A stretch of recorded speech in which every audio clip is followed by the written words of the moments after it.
नमस्कार, जनता टीवी देख रहे हैं आप। आपके साथ मैं हूं अंजलि भंडारी और बात करेंगे देवभूमि की। तो बड़ी खबर इस बीच आ रही है, वो हम आपको बता दें दिल्ली से, जहां पर दिल्ली दौरे पर सीएम पुष्कर सिंह धामी, ये इस वक्त की बड़ी खबर आपको बता रहे हैं। दिल्ली दौरा, उत्तराखंड के मुख्यमंत्री का शाम 4:20 पर दिल्ली पहुंचेंगे सीएम धामी, ये इस वक्त की बड़ी खबर। उत्तराखंड सदन में रात्रि विश्राम करेंगे सीएम, कई केंद्रीय मंत्रियों से मुलाकात कर सकते हैं, ये इस वक्त की बड़ी खबर।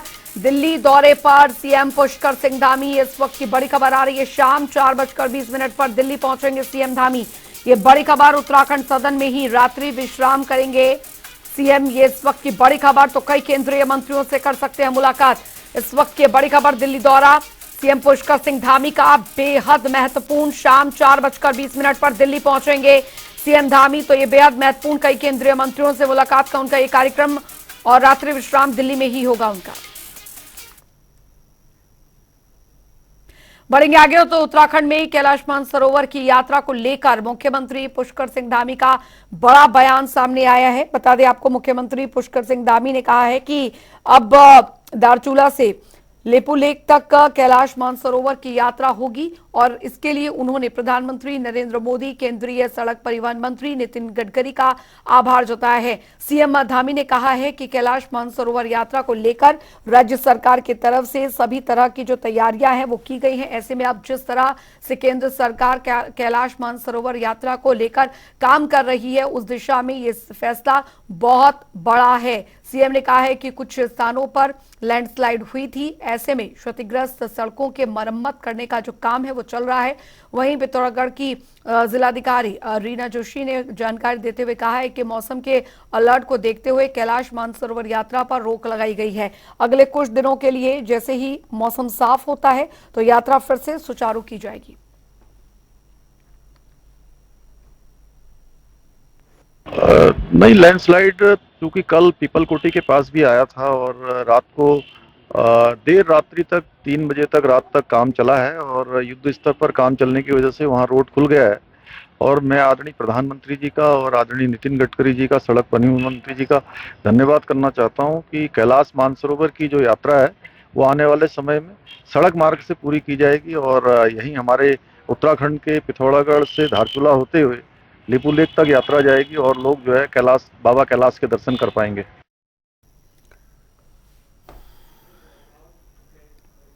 रुक करेंगे, इस बीच आ रही एक बड़ी खबर की और बड़ी जानकारी। यूसीसी लागू करने वाला दूसरा राज्य बनेगा उत्तराखंड, ये इस वक्त की बड़ी खबर आपको बता दें। उत्तराखंड में लागू हो सकता है यूसीसी, तो गोवा के बाद उत्तराखंड को मिल सकती है ये उपलब्धि। ये बड़ी खबर आपको बता रहे हैं, बड़ी जानकारी आपको दे रहे हैं। तो यूसीसी पर विधानसभा का जो विशेष सत्र बुला सकती है सरकार, ये इस वक्त की बड़ी खबर। ड्राफ्ट को लेकर विधानसभा में मंजूरी मिल सकती है, जो ड्राफ्ट यहां पर सौंपा गया है उत्तराखंड में लागू हो सकता है यूसीसी, इस वक्त की बड़ी खबर आपको बता रहे। गोवा के बाद उत्तराखंड को ये उपलब्धि, ये खास उपलब्धि मिल सकती है। यूसीसी पर गठित विशेष कमेटी ने ड्राफ्ट तैयार किया है, तो विधानसभा का विशेष सत्र बुला सकती है सरकार, इस वक्त की ये बड़ी खबर। ड्राफ्ट को विधानसभा में मिल सकती है मंजूरी। यशराज आनंद संवाददाता हमारे साथ सीधे जुड़ गए हैं इस खबर पर ज्यादा जानकारी के साथ। यशराज, फिलहाल यूसीसी को लागू करने का रास्ता उत्तराखंड में साफ होता नजर आ रहा है और ऐसा यूसीसी को लागू करने वाला एक दूसरा राज्य बन जाएगा उत्तराखंड। बिल्कुल बिल्कुल, मैं बताना चाह रहा हूँ कि उत्तराखंड आजादी के बाद यूसीसी को लागू करने वाला पहला राज्य बनेगा। उससे पहले 1870 में गोवा पुर्तगालियों के ही समय उसमें यूसीसी को, कानून को लागू कर दिया गया था। लेकिन जिस तरीके से कवायद देखी जा रही है मुख्यमंत्री पुष्कर सिंह धामी की, और ये लगातार उस पर जोर दे रहे हैं, तमाम मंत्रीगण इस पर यूसीसी पर अपना सहमति दर्ज करा चुके हैं। उसी को बात देखते हुए यह लग रहा है कि उत्तराखंड में यूसीसी जल्द ही लागू हो जाएगी। वहीं प्रकाश देसाई की वहीं एक कमेटी गठित की गई थी जिसमें प्रकाश देसाई की अध्यक्षता थी, तो उन्होंने स्पष्ट रूप से कहा कि इसमें कुल 63 प्रस्तावों पर विचार आया था और 63 बार इस तरीके की बैठक हो चुकी है। उसके बाद से अभी तक जितनी भी बैठकें हुई हैं उनमें सभी में लोगों का इसमें काफी ज्यादा सहयोग प्राप्त हुआ है। यहाँ तक कि बैठक में भी सब एक सहमति से प्रस्ताव को पारित करने की मांग हुई है। वहीं यदि बात की जाए तो कुल प्रस्ताव 2,81,000 प्रस्ताव अभी तक लोगों के द्वारा यहाँ तक ले चुके हैं। उसी के बाद अब देखते हुए कल मैं आपको बताना चाह रहा हूँ कि कल एक दिल्ली में बैठक भी आयोजित की गई, जिसमें यूसीसी को लेकर के बैठक आयोजित की गई, जिसमें यह चर्चा किया गया कि यूसीसी को जल्द से उत्तराखंड में लागू किया जाएगा। और वहीं 30 तारीख तक की यह बात कही गई थी कि लोगों का आम विचार, आम राय जो है वो 30 तारीख तक बना लिया जाएगा और प्रस्ताव भेज दिया जाएगा। तो 30 तारीख तो वो समाप्त हो गया, आज एक 30 तारीख तो समाप्त हो गया। वहीं अब निश्चित रूप से इस पर लागू करने की बात कही जा रही है। मुख्यमंत्री पुष्कर सिंह धामी भी बार बार इस पर जोर दे रहे हैं। जी। और यशराज, क्योंकि आज मुख्यमंत्री पुष्कर सिंह धामी भी दिल्ली दौरे पर हैं, जाहिर तौर पर इसको लेकर अभी ताजा वस्तुस्थिति क्या बनी हुई है उसकी जानकारी केंद्रीय मंत्रियों से मुलाकात होनी है दिल्ली में, उसमें भी साझा की जाएगी। जी बिल्कुल, मैं बताना चाह रहा हूं कि यूसीसी को लागू करने के लिए उत्तराखंड राज्य सरकार के साथ साथ केंद्र सरकार भी दृढ़ संकल्पबद्ध है। वह लगातार संकल्प कर रही है। यहाँ तक कि जब प्रधानमंत्री नरेंद्र मोदी जब विदेश दौरे से वापस आए तो उन्होंने भी कहा कि यूसीसी के मुद्दे को लेकर उन्होंने बातचीत की। तो स्पष्ट रूप से यह बात जरूर जाहिर होती है कि यूसीसी का मुद्दा एक बहुत बड़ा मुद्दा है, जिसको लेकर राज्य सरकार के साथ साथ केंद्र सरकार भी दृढ़ संकल्पबद्ध है। तो वहीं इसको लेकर आज मैं बताना चाह रहा हूँ कि मुख्यमंत्री पुष्कर सिंह धामी दिल्ली दौरे पर हैं। तो जरूर इस दौरे का अर्थ निकाला जा सकता है कि 30 तारीख के बाद आज जस्ट एक दिन बाद ही दिल्ली दौरा अपने आप में कहीं ना कहीं यूसीसी के प्रति उनकी संकल्पबद्धता को दर्शाता है। क्योंकि मुख्यमंत्री पुष्कर सिंह धामी लगातार कह रहे हैं कि यूसीसी पर उनका जो मैनिफेस्टो था उसी में उन्होंने यह शामिल कर रखा था। तो बिल्कुल इसी तरीके से, और अगर संबद्ध बात, यदि कानून संबद्ध बात की जाए, विपक्षी दल की भी बात की जाए, धर्म गुरुओं की भी बात की जाए, तो उन्होंने स्पष्ट रूप से कहा कि यूसीसी सही है, लेकिन कुछ मुस्लिम धर्मगुरु ने ही कुछ इसका विरोध किया है।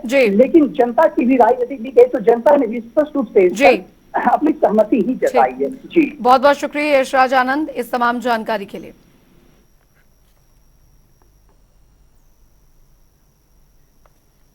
बढ़ेंगे आगे और उधर उत्तराखंड के पूर्व सीएम त्रिवेंद्र सिंह रावत से मिलने सीएम धामी हॉस्पिटल पहुंचे। दरअसल पूर्व मुख्यमंत्री त्रिवेंद्र सिंह रावत की शुक्रवार को अचानक से तबीयत खराब हुई थी, जिसके बाद उन्हें देहरादून के आरोग्यधाम हॉस्पिटल में भर्ती करवाना पड़ा। जिसके बाद मुख्यमंत्री पुष्कर सिंह धामी कैबिनेट मंत्री सुबोध उनियाल के साथ हॉस्पिटल पहुंचे और त्रिवेंद्र सिंह रावत का हालचाल जाना।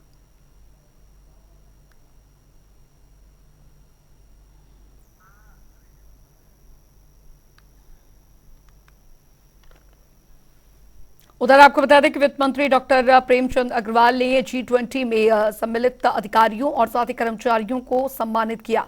मंत्री ने प्रधानमंत्री और मुख्यमंत्री का धन्यवाद किया, साथ ही सभी कर्मचारियों का धन्यवाद देते हुए कहा कि आप सभी के अथक प्रयास के चलते हम बहुत ही कम समय में हम G20 का सफल आयोजन कर पाए।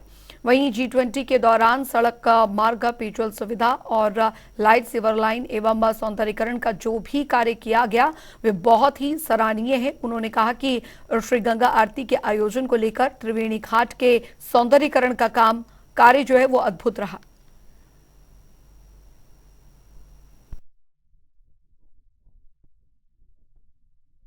देखिए, मैंने देश के यशस्वी प्रधानमंत्री आदरणीय मोदी जी का मैं धन्यवाद कर रहा हूं कि हमारे उत्तराखंड को उन्होंने 3 G20 की बैठकें आयोजित करने का हमें अवसर प्रदान किया। माननीय मुख्यमंत्री जी का धन्यवाद है। 2 ऋषिकेश में, 1 रामनगर में सफलतम बैठकें हमारे यहाँ हुई है। जब G20 के बैठकों की बातचीत चल रही थी तो हम सोच रहे थे कैसे होगा, लेकिन आज तीनों बैठकें बहुत सफल हुई। अब हम कह सकते हैं कि अंतर्राष्ट्रीय स्तर पर भी हम अच्छा कार्यक्रम, अच्छी बैठकें हम लोग यहाँ उत्तराखंड में कर सकते हैं। चलिए आगे बढ़ेंगे और इस बीच रुक करेंगे एक बड़ी खबर की और बड़ी जानकारी। बता दें आपको, केदारनाथ धाम पर श्रद्धालुओं का जो कोटा है वो कम हो गया है। ये बड़ी खबर, तेज बारिश के चलते श्रद्धालुओं की संख्या में कमी आई है। बड़ी जानकारी बता रहे हैं, अब 6 से 8 हजार लोग ही दर्शन करने पहुंच रहे हैं और मानसून के बाद यात्रियों में इजाफा होने की उम्मीद है। तो मानसून का इंतजार खत्म हो गया, लेकिन इसका असर जो है वो केदारनाथ धाम की इस यात्रा पर भी देखने को मिला है। तेज बारिश के चलते श्रद्धालुओं की संख्या कम हुई है और बता दें आपको, ये इस वक्त की बड़ी खबर आ रही है। मानसून के बाद यात्रियों में इजाफा जो है वो होने की संभावना जताई जा रही है। केदारनाथ धाम पर श्रद्धालुओं की संख्या हुई है कम। तेज बारिश के चलते श्रद्धालुओं की संख्या में कमी देखने को मिली है। अब 6 से 8 हजार लोग ही दर्शन करने पहुंच रहे हैं। मानसून के बाद यात्रियों में इजाफा होने की संभावना जताई जा रही है। ये इस वक्त की बड़ी खबर आपको बता रहे हैं। तो केदारनाथ धाम में जो श्रद्धालु पहुंच रहे हैं उनकी संख्या में कुछ हद तक कमी जरूर देखने को मिली है, क्योंकि मौसम खराब बना हुआ है, बारिश हो रही है, मानसून ने दस्तक दे दी है। इस बीच सड़कें जो हैं, जो रास्ता है वो काफी ज्यादा फिसलन भरा हो चुका है। यशराज आनंद संवाददाता हमारे साथ इस बीच जुड़ गए हैं ज्यादा जानकारी के साथ। यशराज, मॉनसून ने दस्तक दे दी है, मॉनसून का इंतजार खत्म हो चुका है, लेकिन इस मॉनसून का जो असर है वो चारधाम यात्रा पर, खासकर केदारनाथ यात्रा पर पड़ता दिख रहा है। यात्रियों की संख्या में कमी आई है।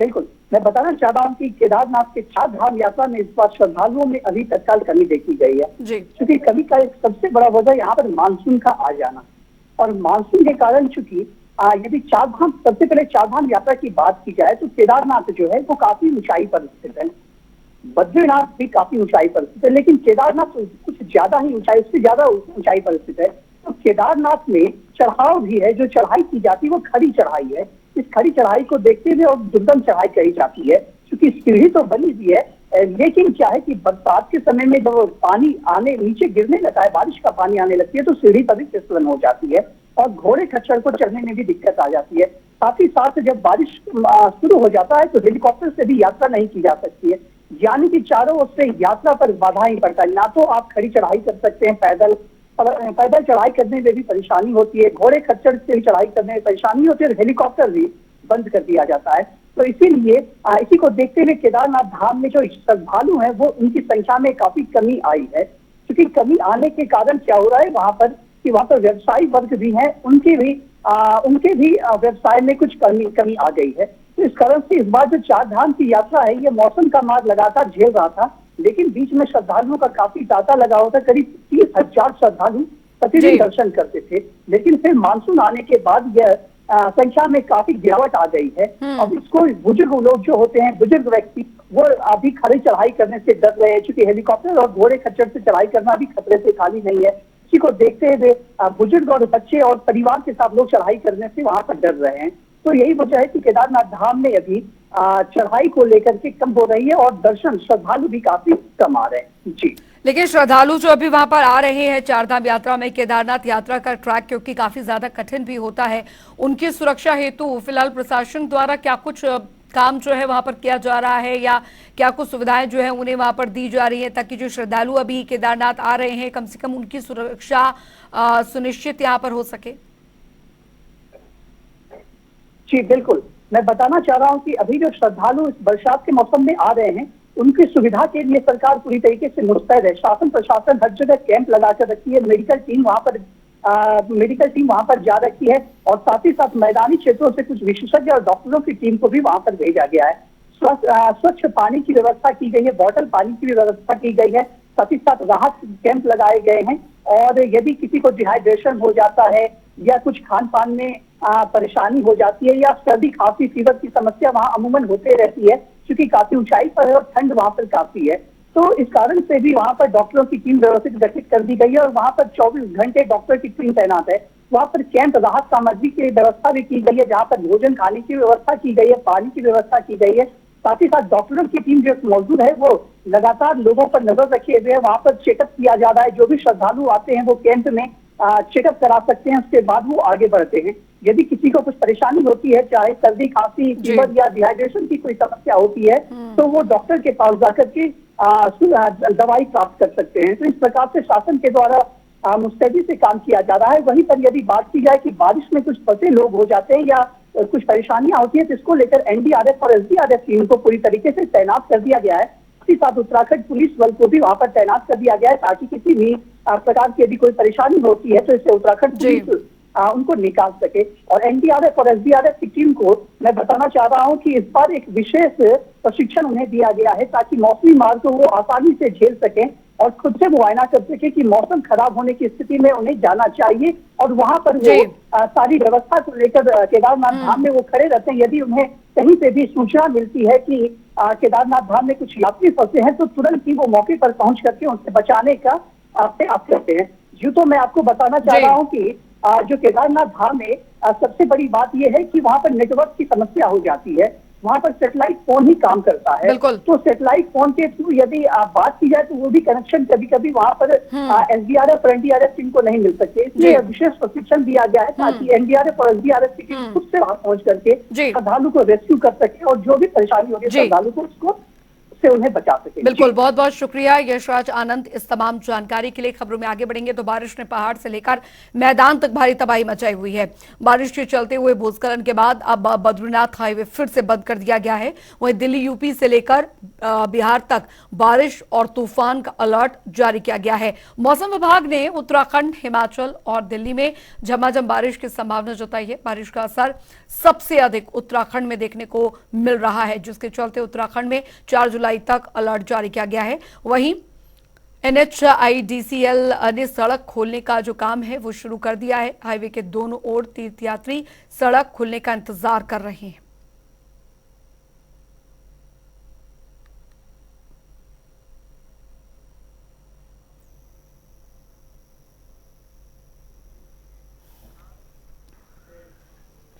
उधर नैनीताल में पिछले 24 घंटों से लगातार बारिश हो रही है, जिससे आम जनजीवन पूरी तरह से अस्त व्यस्त हो चुका है। हालात इतने खराब हैं कि बरसात की वजह से हल्द्वानी जिले में 11 आंतरिक जो मार्ग है वो बंद हो चुके हैं, जिससे सरकारी मशीनरी खोलने में जुटी है। वहीं आपको बता दें कि मौसम विभाग के पूर्वानुमान के अनुसार जिले के विभिन्न इलाकों में पिछले 24 घंटों से रुक रुक कर बरसात जारी है। इस पर जिलाधिकारी वंदना सिंह ने कहा कि मौसम विभाग के निर्देश के बाद जिला प्रशासन पूरी तरीके से अलर्ट बना हुआ है।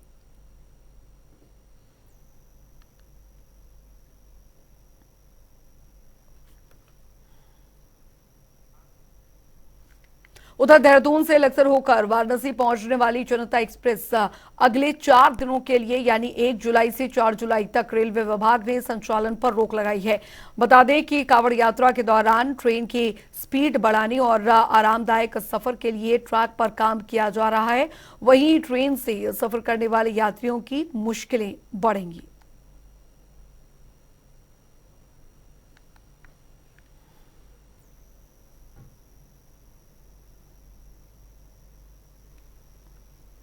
बढ़ेंगे आगे। उधर अपराध और आपराधिक ट्रैकिंग नेटवर्क सिस्टम में उत्तराखंड पुलिस को देश में तीसरा स्थान मिला है।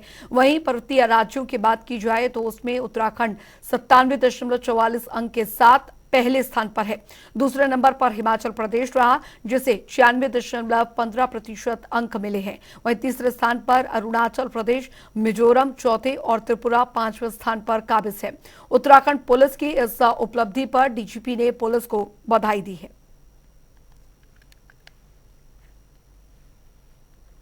इस पे जितना FIR रजिस्टर हो रहे हैं, ऑनलाइन हो रहे हैं और कितना केस डायरीज उस पर लिखा जा रहा है और कितना मीटिंग्स हुई थी, कोऑर्डिनेशन मीटिंग, और जितना उस पर बजट खर्च होना है वो कितना हुआ है, वो सारा डिटेल इस पर होता है। और जितना आपने उसको उपयोग करते हैं उस नेटवर्क को, उस बेस पे ये पैरामीटर्स है काफ़ी। उस पर हमारे प्रदेश पर्वतीय प्रदेशों में पहला नंबर।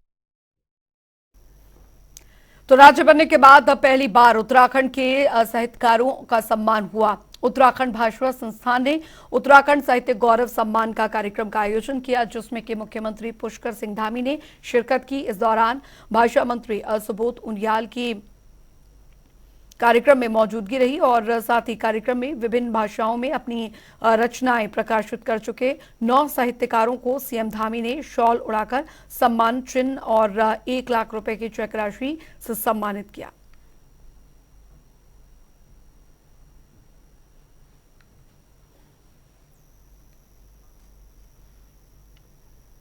तो आदि कैलाश के यात्रियों के लिए अच्छी खबर। दरअसल अभी तक यात्रियों को आदि कैलाश यात्रा के लिए वीजा बनाकर धारचूला के रास्ते चीन पहुंचकर आदि कैलाश की यात्रा करनी पड़ती थी, लेकिन अब ओल्ड लिपुलेख से ही आदि कैलाश के दर्शन हो पाएंगे। वहीं जिला पर्यटन अधिकारी विभाग की टीम कठिन चढ़ाई के बाद लिपुलेख की चोटी पर पहुंचे, जहां पर उन्हें कैलाश पर्वत के मनमोहक दर्शन हुए। वहीं इस पर एसडीएम धारचूला ने बताया कि दरअसल सचिव पर्यटन के निर्देश पर ही टीम ने लिपुलेख, उम पर्वत और साथ ही आदि कैलाश तक का निरीक्षण किया और शीघ्र ही संयुक्त रिपोर्ट तैयार कर पर्यटन विभाग को भेजी जाएगी, जिससे कि धारचूला के पुरानी लिपुलेख की चोटी से ही आदि कैलाश पर्वत के दर्शन कराए जाएंगे।